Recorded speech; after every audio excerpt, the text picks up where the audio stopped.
Tobat. Sementara itu berkobar-kobar hati Saulus untuk mengancam dan membunuh murid-murid Tuhan. Ia menghadap imam besar dan meminta surat kuasa daripadanya untuk dibawa kepada majelis-majelis Yahudi Damsik, supaya kalian menangkap laki-laki atau perempuan yang mengikuti jalan Tuhan.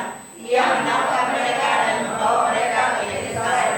Dalam perjalanannya ke Damsik, ketika ia sudah dekat kota itu, tiba-tiba cahaya memancar dari langit mengelilingi dia. Dia dengar pertama dan mendengarlah olehnya suatu suara yang berkata kepadanya, Saulus, Saulus, mengapa engkau menganiaya aku? Jawab Saulus, siapakah engkau? Tuhan, katanya, akulah Yesus yang kau aniaya itu. Tetapi bangunlah dan pergilah ke dalam kota, di sana akan dikatakan kepadamu apa yang harus kau perbuat. Maka termangu-mangulah teman-temannya seperjalanan, karena mereka memang mendengar suara itu, tetapi tidak melihat seorang juga pun. Saulus bangun dan berdiri, lalu membuka matanya, tetapi ia tidak dapat melihat apa-apa. Mereka lalu menuntut dia masuk ke Damsik. 3 hari lamanya ia tidak dapat melihat, dan 3 hari lamanya ia tidak makan dan tidak minum. Di Damsik ada seorang murid Tuhan bernama Ananias.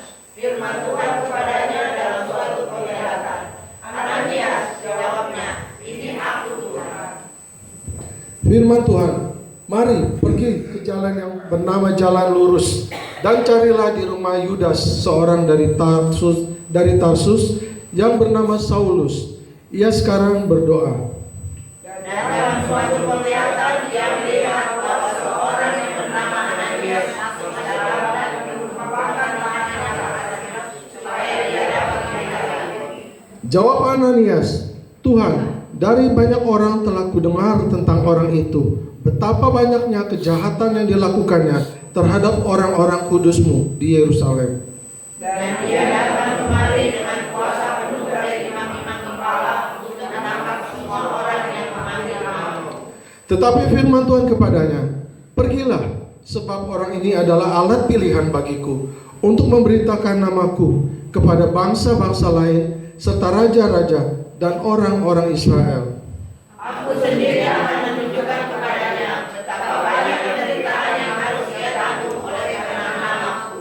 Lalu pergilah Ananias ke situ dan masuk ke rumah itu. Ia menumpangkan tangannya ke atas Saulus, katanya, Saulus, saudaraku, Tuhan Yesus yang telah menampakkan diri kepadamu di jalan yang engkau lalui, telah menyuruh aku kepadamu, supaya engkau dapat melihat lagi dan penuh dengan Roh Kudus. Dan seketika itu juga seolah-olah telah gugur dari matanya, sehingga ia dapat melihat lagi. Ia bangun lalu dibaptis. Dan setelah ia makan, pulihlah kekuatannya. Amin.